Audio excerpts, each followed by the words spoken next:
The views expressed in this interview are those of the individuals and do not reflect the official policy or position of the U.S. government, the Department of Defense, the U.S. Navy, or the Naval Postgraduate School. Welcome to the Trident Room, brewer of stout conversation, unfiltered and on tap. On today's episode, Trident Room host James Reilly sits down to talk history with Bill Thiesen. Tell me about yourself. So I'm one of the two area historians for the Coast Guard, which means I'm located on the East Coast in the Hampton Roads part of Virginia, Southeast Virginia. And I have a colleague who's located in San Francisco who is the Pacific area historian. And then we both report to the historian's office, chief historian at headquarters. So there's me, PAC area, and then the chief and deputy historians at headquarters. And I've been doing this for over 15 years. I've been here for over 15 years. I've been involved in maritime history for probably 35 years, and 15 of those were Coast Guard. I do a little bit of everything: underwater archaeology, maritime museums. I'm the advisor for the National Coast Guard Museum for their exhibits, and oral histories. Do programs and presentations, and then I have a weekly blog series, which you may be familiar with, called The Long Blue Line. Yeah. And we're on our 300th essay this week. Awesome. And we do every aspect of Coast Guard or Coast Guard related maritime history from 1790 to present day. A lot of it's combat related, a lot of it's the different statutory missions of the Coast Guard. A lot of its predecessor agency missions, such as Lighthouse Service, Revenue Cutter Service, Marine Safety, which was Bureau of Navigation Inspection, as well as, virtually any other mission, from environmental protection to living marine resources. Homeland Security is our huge mission right now, of course, since 9/11. Yes, So, definitely. It's a lot of variety, and in fact, I would argue that the Coast Guard has a far broader, richer history and heritage than any other military agency in the U.S., and it's the oldest continuous sea service in the United States as well, since 1790. Yeah, Alexander Hamilton putting the revenue cutter service out there, which a surprising thing is we do have a fair amount of combat history, which people don't normally think of the Coast Guard. And I think one of the neat ways that we intersect with the other services is our time in World War II, and then picked a specific example of Douglas Monroe, who we'll be talking about, who ended up earning the Medal of Honor. So when World War II began, the only service that really had any experience with small boat operations and working inshore with watercraft was the Coast Guard. So the Coast Guard really became the nucleus around which the Navy's amphibious landing capability formed. We were the first drivers, first coxswains for a lot of the landing craft, and in many cases were the ones that taught the Navy, and the Army had its own landing craft as well, how to do that. So those types of training took place. Coast Guard was involved with landing craft training in New Orleans, because obviously that's where the landing craft were built at Higgins. And so a lot of the coxswains got specialized training there. And then a lot of the actual marine landing operations were taking place either down where Camp Lejeune is located today, and that's where the basis for the Marine base down at Camp Lejeune is World War II base. And the Coast Guard was heavily involved in those landing training operations. There was also training around Solomon Island in Maryland, up in Chesapeake Bay, and so there was a lot of amphibious landing training taking place there as well, which is kind of ironic because the training took place around Solomon Island, and then the actual operations took place at the Solomon Islands in the Pacific. But Douglas Monroe, and he was extremely close to another friend who both who enlisted at the same time from Washington State, and that was Ray Evans. So they're both enlisted. They became signalmen and served for a couple of years actually before the war started. And they were referred to as the Gold Dust Twins just because they were, I guess, lucky. But they were always attached. They had really good friends. And so when World War II began, they both were assigned to an attack transport, and that was a Hunter Liggett, which was named for Army general, I believe. In any case, it was Coast Guard manned. During the war, a lot of the ships of various kinds, anything from patrol boats up to transports and including small warships, were manned entirely by Coast Guard personnel. I'd say maybe 15% of the entire fleet could have been Coast Guard manned. Destroyer escorts, patrol frigates, on down to smaller boats. But a lot of the transports were manned by Coasties. In total, the number of Coast Guardsmen that served in World War II is about 250,000. And at any given time, the maximum amount was probably about 170,000. This included women, all minorities, and as well as active duty, and then a huge reserve component that was drawn up in World War II. But both Monroe and Evans were active duty. They had enlisted, I believe, in 1939, and they were actually part of the regular force.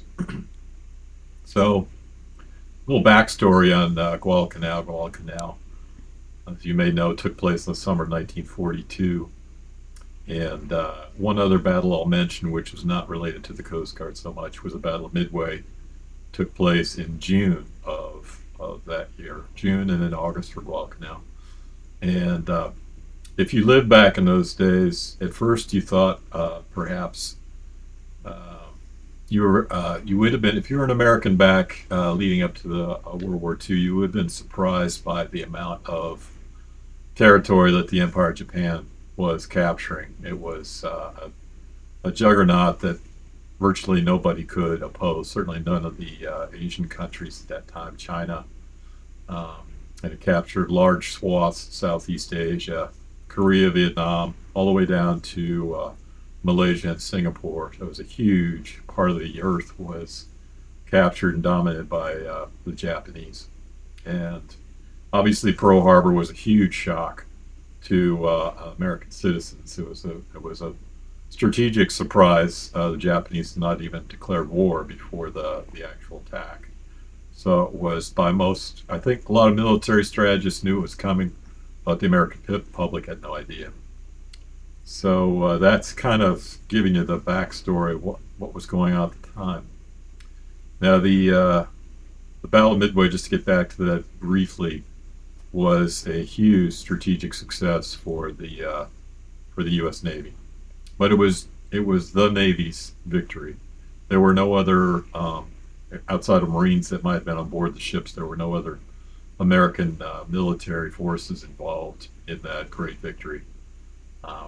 So that spelled a kind of a turning point in the naval war of the Pacific, which of course dragged on for another over 3 years. But I would say the pivotal battle of World War II was Guadalcanal, and that's not only because the Navy was obviously heavily involved, but also all other parts of the military were involved too. The Coast Guard was involved. Obviously, the Marine Corps was involved because they sent in the first troops with the 1st Marine Division, and then later on the Army actually took over that campaign after the 1st Division was relieved in around 1943, early 1943. So it was an all-out, all forces, all hands on deck battle.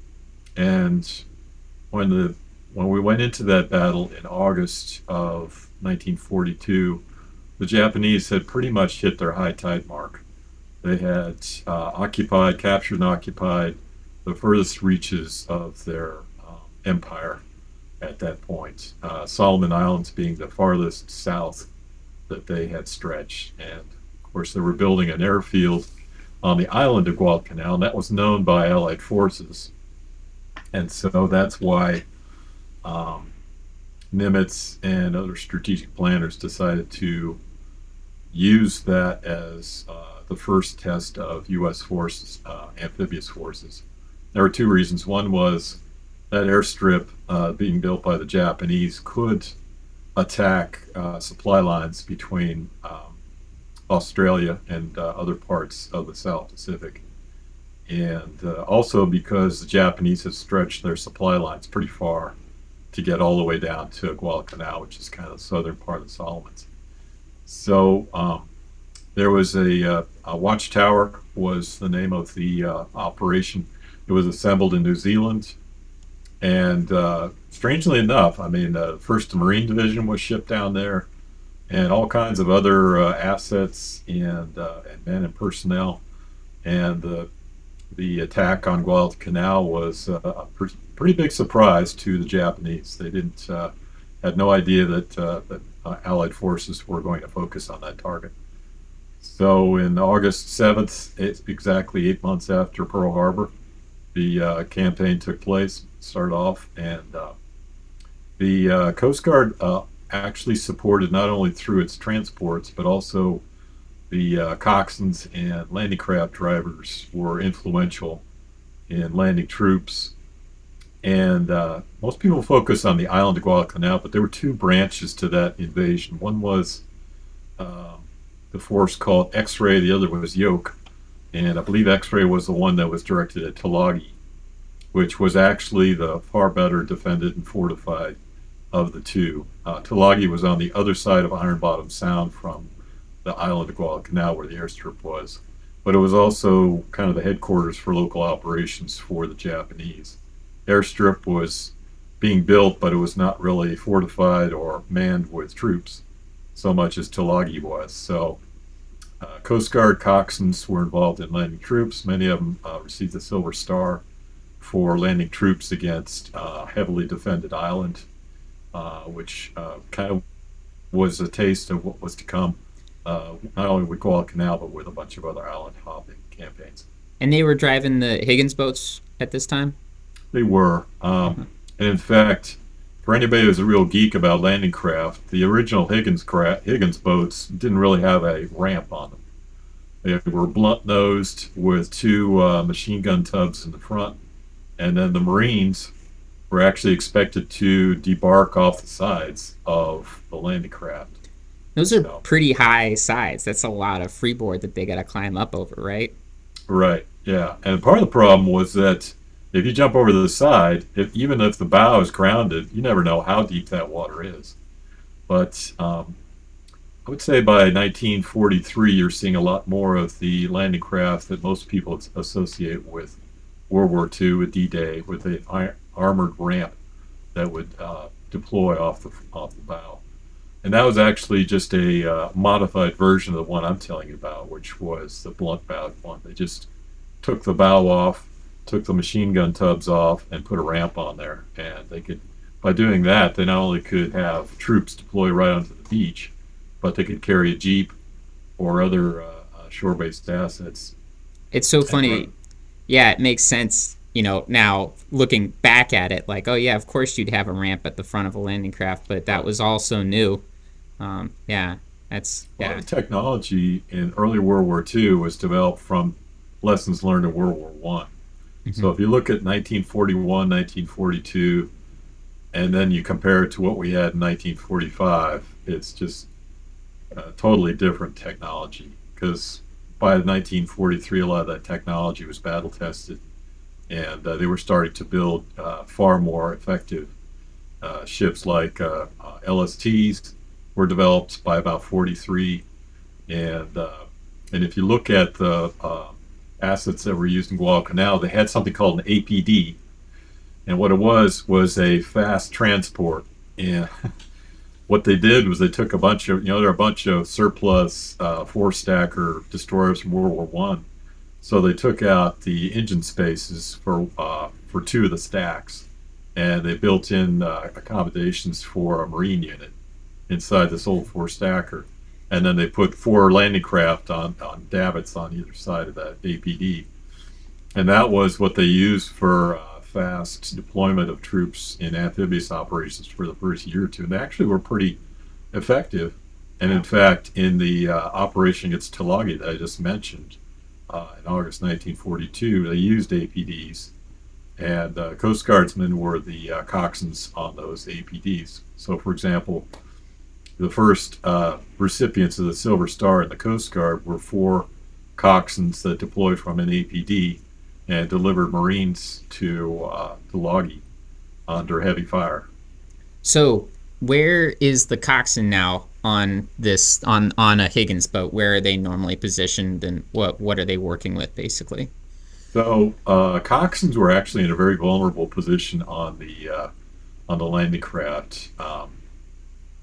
In the first iteration I just told you about, the first Higgins boats, you had men that were actually on the bow manning 30 caliber Lewis guns, and then you had somebody in the aft that was operating the boat. But in general, the landing craft drivers had to stand upright with a wheel right in front of them. So basically they were exposed from the waist up to enemy snipers, enemy fire. And there were a lot of casualties as a result of that. So that's one reason why these coxswains that deployed troops in Tulagi were given these Silver Stars for the first time in our history, Coast Guard history, actually awarded by Chester Nimitz himself. So because they were exposing themselves to enemy fire to deliver the Marines to the beachfront in Tulagi. Now the Guadalcanal side, which is far more famous than Tulagi, that's where Monroe was deployed. He actually did drive Higgins boats in Tulagi first to deploy Marines there, but then he was switched over to Guadalcanal. And most of the Coast Guard personnel that were assigned to Guadalcanal came from the Hunter Liggett, which I mentioned before is an attack transport. And it's the coasties that were deployed to Guadalcanal were the first ones to command and staff a naval operating base that was operated primarily by the Coast Guard. And what happened was they did some training for this operation in the Fiji Islands before they attacked Guadalcanal. And they realized in that training op from lessons learned that they really needed to have a boat pool that was assigned to shore to transport personnel, equipment, supplies, ammunition, all the above from transports to the shoreline, because there was no port facilities. Never was a port facility in Guadalcanal. It's a beach, and so they needed to have lots of landing craft to take the supplies off from derricks off the transports and then ship them into the beach. And I think the boat pool naval operating base run by the Coast Guard had probably about 40 small boats of various kinds. They had the Higgins boats. They also had the larger LCTs, I think, that could deliver a small tank. They call it a tank lighter. And then they might have had some other small craft there, but it's primarily Allied landing craft. And they would just anchor them offshore, just like you would a mooring for a small boat, and then go out and use them as needed. And they performed this naval operating base where Monroe was, and where Ray Evans served as well, was staffed primarily by coasties. And they had a variety of different missions that they ran at the beginning of the Guadalcanal campaign. And in fact, they were considered to be a part of the 1st Marine Division because they provided for the Marines in so many strategic ways. So when they got the Presidential Unit Citation, the 1st Division, 1st Marine Division, there's a little word attached, 1st Marine Division Reinforced. And the reinforced units were the Coast Guard units that served in this naval operating base to support the Marines. Wow. And Monroe was part of that. Evans was part of that. And it was commanded by a lieutenant commander, a Coast Guard lieutenant commander named Dwight Dexter. So those were some of the men. There were some Navy personnel that were also involved in that. And in general, that operating base was probably one of the most honored Coast Guard operations in the service history. Wow, how cool! If you look at the number of medals that were doled out for that unit, there was a Medal of Honor, 2 Navy Crosses, tons of Purple Hearts, Bronze Stars, Navy Commendations. So it was, I would say there's one other operation that took place in World War One that might be considered greater honored by number of medals, but not by much. Yeah, I mean, I guess so we do spend some time for any of the strategy and war guys. One of the Navy War College classes that you potentially do here, they do talk about this a lot. And I mean, I guess that's what happens. I mean, it was very tough. I don't, no casting blame or anything, but that unit was it was very hard to support that unit. Considering our how advanced our logistics were at that point as far as conducting amphibious assaults. So, yeah, I mean, it's surprising, but then makes sense, and but neat to hear the Coast Guard role in that. So, I guess take me through the day for when Douglas Munro earned his Medal of Honor. Sure. So. Chesty Puller. I don't know if you're familiar with that name or not, but I've heard it around. Good. I'm sure you've heard it around there a lot.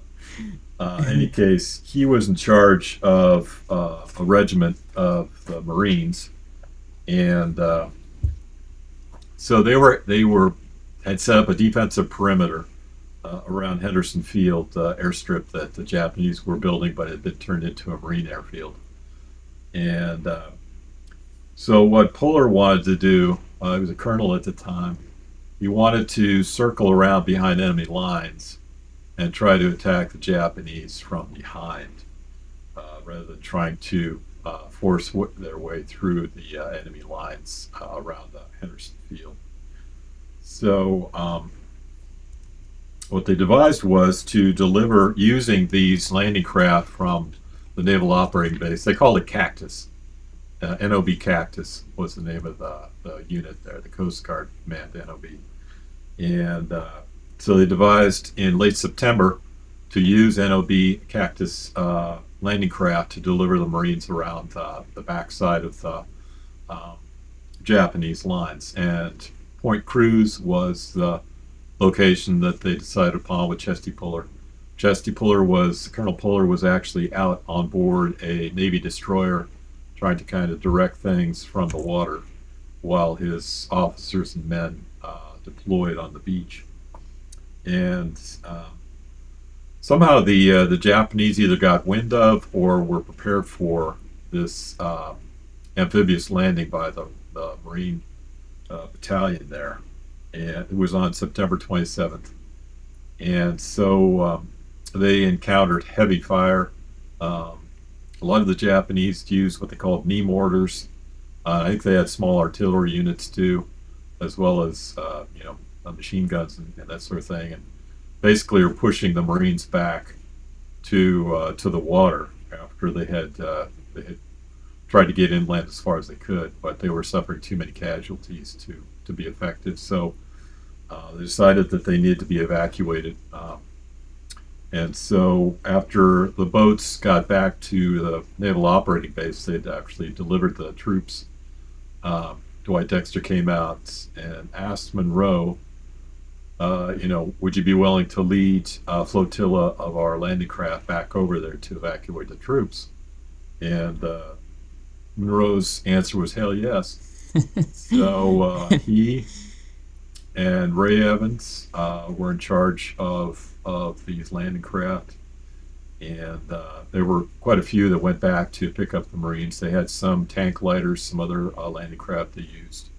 The one that Munro was on board was again one of these early versions of the Higgins boat. It had 2 gun tubs in the front, snub-nose bow, and Munro and the others thought, well, it'd be great to have machine gun fire to cover the redeployment of the Marines back onto the landing craft. So Monroe's landing craft was going to operate as kind of a floating machine gun nest to cover their Got it. Because getting back. at this point, I mean, they're basically cornered. They're fighting into the water right now.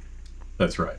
Yeah. So in fact, these older versions of the Higgins boat were actually pretty effective because they had 230 caliber machine guns fitted on the front that they could use for covering fire for the Marines to get back on the landing craft. So there were actually a number of not only Coast Guard, but like I said, there were some mixed crews with Navy personnel in as well. I don't know if you're ever familiar with, I'm sure you can talk to your Navy buddies about the Samuel Roberts, which was a destroyer escort that was very heroic in the Battle of Leyte Gulf and was sunk, but actually helped to fend off the Yamato and some other ships before it was sunk. Well, it was named for one of the Navy personnel that was shot and killed in this amphibious operation, Samuel B. Roberts. So in any case, like I said, there's not a lot of cover in these amphibious landing craft. And the Marines got back on board the landing craft. I think they suffered quite a few casualties, but I think they evacuated all of their wounded. They did. And were able to get back onto these landing craft with covering fire from Monroe and his Higgins boat. So there was one last tank lighter that was stuck. It was grounded on a sandbar, and they had to be covered while before they had to be evacuated before everybody was safely back on board these boats. And Monroe volunteered to stay back with his Higgins boat to provide the covering fire, and that's when he was hit in the neck. And Evans was on board that Higgins boat at the time, Ray Evans. And so the legend goes that after he's hit in the neck, it was a fatal mortal wound. Ray Evans noticed that he'd been hit, that Monroe had been hit by fire, sniper fire. So he went up to the front to see if he was okay. And according to the legend, that's when Monroe asked Evans, did they get off? And Evans said, yes, they did. And that's when Monroe passed away in Evans's arms there. And they successfully redeployed back to the naval operating base, which was behind Allied lines and saved from enemy attack. And he was later, I don't know if you're aware of this or not, but the Coast Guard cannot award the Medal of Honor. They cannot award any of the Navy medals. Those all have to be awarded or recommended by other military forces. Otherwise, I'm sure we'd have a ton of Medals of Honor, but we can't. So he was recommended by the Marines.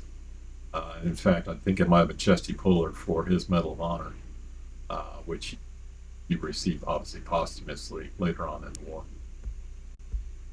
Yeah, incredible. And yeah, incredible, hearing, that those are his last words. No concern for himself, which, is kind of emblematic of Medal of Honor recipients. But yeah, he came from a family that was very military oriented. I don't know if you're familiar with the story, but his mother became a spar officer. Edith Monroe was a lieutenant in spars. I actually, if you could explain what spars are, I'm sure that's a new thing for. Yeah. So during the war, there were a lot of groups that were enlisted that had never been enlisted before. We had a pretty diverse group, minority-wise, and about 12,000 women served in the Coast Guard. And the unit, the Women's Reserve, was called the SPARS, which was an acronym for Set for Apparatus Always Ready. And it was equivalent to the WAVES or the WACs or any of the Women's Reserve units that were in other military branches. Officers were trained at the academy, and there were training centers for enlisted spars on both coasts. But I believe that, Edith Monroe was actually from Canada originally. Huh. And migrated to Washington State. That's where Douglas Monroe was raised. And so she had a very strong patriotic aspect to her, and you can tell obviously that Douglas Monroe was raised pretty well because he was a a through and through Coast Guardsman, and anything he was asked to do, he was enthusiastic to take it on, just like he did the rescue operations for the Marines at Point Cruz. Oh, cool. That's yeah. Any like retrospective stuff? Any things afterward where he was recognized, or further research done on him, or yeah? Well, let's see. I talked about Samuel Roberts having a destroyer named after him, and Ray Evans has a fast response cutter that's named for him here in the Coast Guard. And then, of course, Monroe had ships named for him during World War II, and ever since then. The ships that were named for him in World War II were Navy vessels, and then we've had cutters named for him, I don't know, for the past, since 378s or perhaps earlier than that. So he's been honored, for generations in our service, and he's also been honored by the Marines for what he did for them, and he's been honored by the Navy as namesake for some of their vessels too. But I think he's really an exemplar for what a true blue service member can do, and he's been held up as an example for many of the enlisted. There's monuments and memorials to him at the training center in Cape May, and there's also the Monroe building at headquarters with his statue. And I think if you look back in history, and I know with all due respect, a lot of the history is written by the officers, and so you see the officers get a lot more credit than the enlisted people do. And only now, I think, in recent times, are we really granting a lot of these enlisted heroes their due. But Monroe was honored early on, and I think he was kind of an exemplar for a lot of Coast Guard enlisted personnel, especially during World War II. And I have to say that Guadalcanal was probably one of the first times that like I said, the U.S. went head-to-head with experienced combat units of the Japanese, and there were a lot of heroes in that campaign. If there was one campaign, like I said before, that was pivotal in the Pacific War and World War II, it was Guadalcanal. I think most experts and historians would definitely agree on that. And so that's when you see Navy Crosses, Silver Stars, and the Medal of Honor that are given to these units, and the Presidential Unit Citation to the 1st Division, which included the Coast Guard. So, and these stories went back to the American public as soon as possible, even sometimes beyond classified status, because the American public needed some heroes. All they'd been hearing about was the Japanese winning this battle and that battle and conquering this nation and that nation. And so with Guadalcanal, not only the Coast Guard, but obviously the other service branches as well, you see a lot of honored heroes. John Basilone, if you ever heard of him, with the Marine Corps, Medal of Honor recipient. And of course, he was suggested by Chesty Puller as well. So a lot of common threads there about that particular battle, the Coast Guardsmen that served there, Monroe and what he did, and I think Guadalcanal and Monroe and the others that served with the Coast Guard there really built a bond with the Marine Corps that lasted throughout the rest of the war. When the Marine Corps Marines landed on beaches in the South Pacific, a lot of times the last friendly face they might see was a Coast Guardman like Monroe. And I think that Monroe, like most of the other Coast Guard coxswains, was very concerned and felt very sensitive about ensuring that the Marines were given the best chance possible whenever they had to deploy and doing the best job possible. So I think it was a relationship that was forged early at Guadalcanal and went all the way up through Okinawa and the other ferocious campaigns that took place. Iwo Jima, Saipan. The Coast Guard was involved in virtually all those landings, Philippines. So it was the beginning of a long relationship, and I think it lasts today in some respects too, between the Marine Corps and the Coast Guard. I think so too. I think so. In my experience, it definitely has, and it's neat to hear the history behind that. So, yeah. There's an iconic photograph. If you get a chance, you can just look it up on Google. Just type in Guam Marines and Coast Guard image. You know what I'm talking about? There's an image of a couple of battle-tested Marines. One of them doesn't even have a shirt on, and they're holding up a sign, "The Coast Guard got us here, and we intend to stay," or something like that. But it was a nice homage to the Coast Guardsmen that got the Marines where they were and helped evacuate wounded and bring in supplies and ammunition and medical supplies. And a lot of times, the Coast Guard were beach masters for a lot of these amphibious operations, and so they were there on the beaches as well to help out the Marines. Well, yeah, like you said, I mean, it was at a time when we were still learning all this stuff, and really the Coast Guard were the only ones who had done anything close to that up until this point with surf boats and, managing ports and waterways. So it follows, it makes sense, but, still surprising to hear, and I'm glad we can get this story out.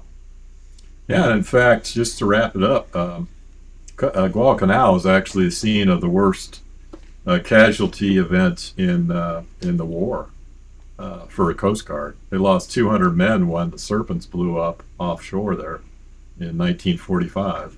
Really? And in fact, there's the Serpents monument at Arlington National Cemetery, where whatever remains were left were brought back and buried at Arlington. It was an ammo ship, and it was being loaded with depth charges, and it's not certain exactly what blew it up at this point, but it basically vaporized due to all the ammunition on board, with the loss of 199 Coast Guardsmen. I think only 2 that were actually on board the ship survived. They were blown off the bow. But everybody else that was on board the ship was killed. They were almost all Coast Guardsmen or a few Army stevedore types. That's it. Wow. So Guadalcanal's got a lot of meaning to the Coast Guard for a variety of reasons. Most importantly, Monroe, of course, but all the things that the Coast Guard did there and experienced there. Well, hey, thank you so much. This was great. Yeah. Absolutely. Thanks for joining us in the Trident Room. For more information about today's guests and topics, please visit the show notes.